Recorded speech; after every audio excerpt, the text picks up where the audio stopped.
So today we are going to learn paragraph writing and how to write a good paragraph. So a good composition is made up of paragraphs. So paragraphs can be a single paragraph, it can stand alone, or it can be a part of a larger uh, essay or prose piece or even a story. So any prose piece, when it is written, it is divided into shorter components that are known as paragraphs. And when we start a new paragraph, we start with it with a space that we give when we start a paragraph. And it is you can give a tab when you are writing it on a document, or if you're writing it on paper, you should start it with two fingers gap. First give a space of two fingers and then you start a new paragraph. So a paragraph is a distinct unit in prose writing. It is in fact the logical development of a single idea. So one paragraph should have one idea in it and it should be united in that idea. Generally, a paragraph contains about 2 to 10 sentences. Shorter paragraphs may be used to emphasize a particular point, while larger paragraphs are used in professional or technical writing. A good paragraph must have unity, coherence, and variety. So, this is the characteristic of a good paragraph. So, a paragraph is a unit in prose writing. It can exist independently or as a part of a prose piece, and it can contain about 2 to 10 sentences. If you are writing a single paragraph of as a unit, you can write 10 to 15 sentences, but usually if you keep it short up to 8 to 10 sentences, it is fine. So an independent paragraph may contain 10 to 20 sentences. There are two kinds of paragraphs. You can have short and long paragraphs. Shorter paragraphs may be used to emphasize a particular point, while larger paragraphs are used when you are trying to develop that point. And it is used for professional or technical writing. So, as we have already discussed, the characteristics of a good paragraph are unity, coherence, and variety. So, the theme of the paragraph is often expressed in one sentence. So, which contains the topic of the paragraph. It is called the topic sentence, and normally it is placed in the beginning of the paragraph. The topic sentence or the theme sentence or the subject is built up or supported by relevant information, explaining or amplifying the theme of the paragraph. Every sentence in a paragraph must be closely connected with the main topic in order to achieve unity or single trend of thought. So, if I start a paragraph, I can start it with just when did football begin? So, I'm asking a question and then I can continue. Many theories have been put forward about the beginning of football, but most of them are probably guesswork. Round ball shaped objects have been found in the graves of people such as the ancient Egyptians and were obviously used as playthings. It's easy to think that sooner or later some boy would start to kick this ball about, just as lots of boys today kick old tin cans about in a recreation ground or even along the gutter in the roadway. Go a little further, and before you know what has happened, another boy is trying to take the ball away from the first boy, and then the others join in. And within no time, you have two sides kicking away, and a new game is born. So, this is how football must have taken shape. So, this is how a good paragraph can begin. You can ask a question and give an answer to it. You can tell a theme sentence and you can give answer to it, and thus you can write a good paragraph. Coherence is very important. So, the cause and effect should be bound into one when you are writing a good paragraph. So, a paragraph is a single unit of thought.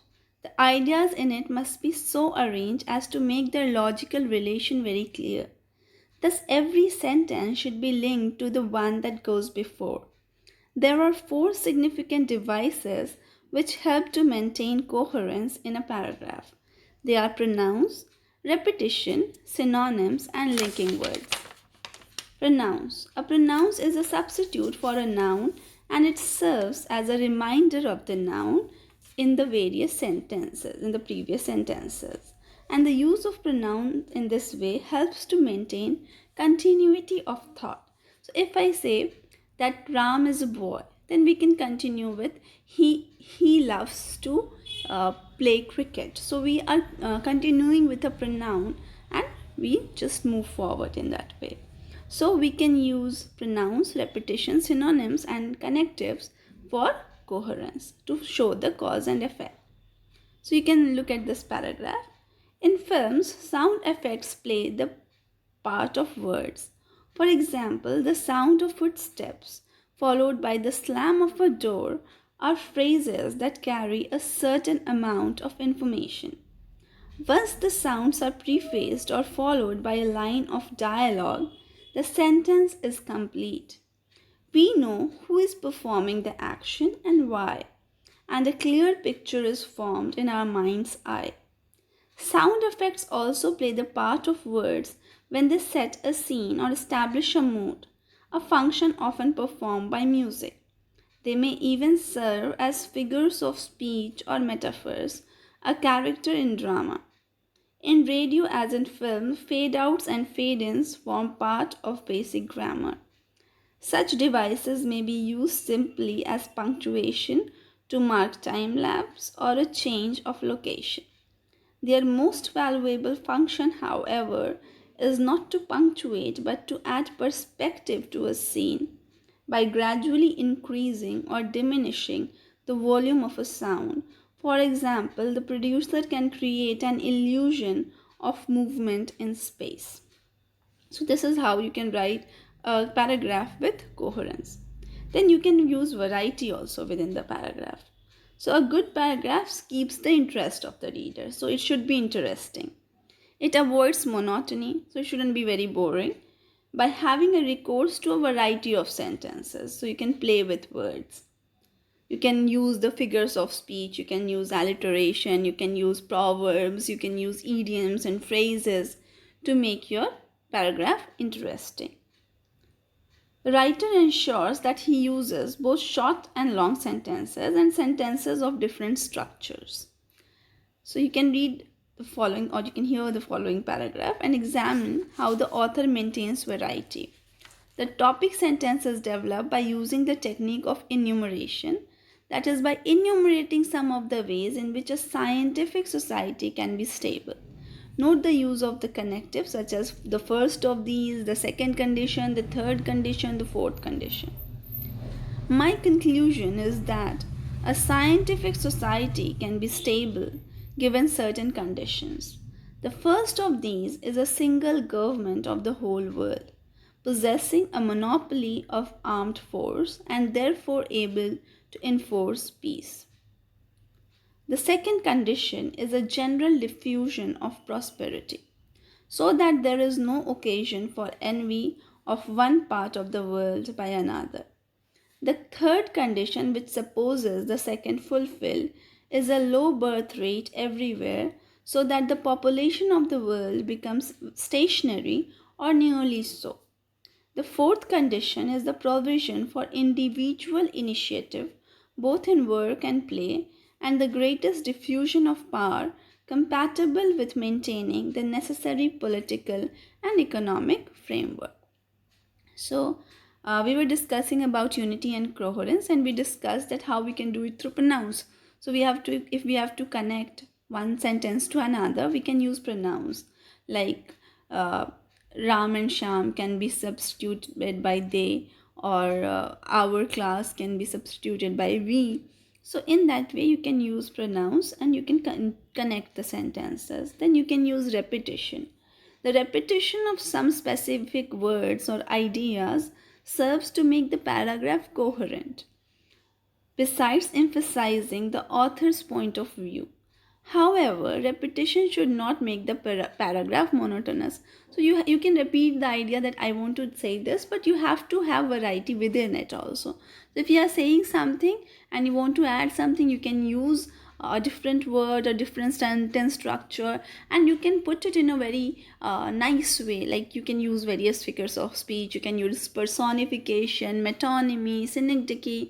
So you can use figures of speech, you can use idioms and phrases and proverbs. So your whole paragraph would look very interesting to the reader. Then you can use synonyms instead of writing the same word again and again. You can use a synonym to make the to break the monotony. So what you can do is, if you are writing that uh, the musical instrument, you can write guitar, then you can write the musical instrument. So you can just substitute it with another word so that your article doesn't look monotonous. Then you can use connectives.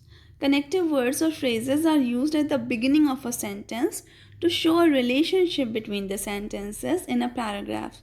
Some, some of such connectives are and, but, therefore, as a result, consequently, finally, etc. So that is all for today. So hopefully you will write a good paragraph on a good theme. You can take up certain proverbs like time and tide waits for none, and you can write a paragraph on it. You can take a topic like a stitch in time saves nine, and you can write a paragraph on it. And then you can go on and on creating your own paragraphs and writing.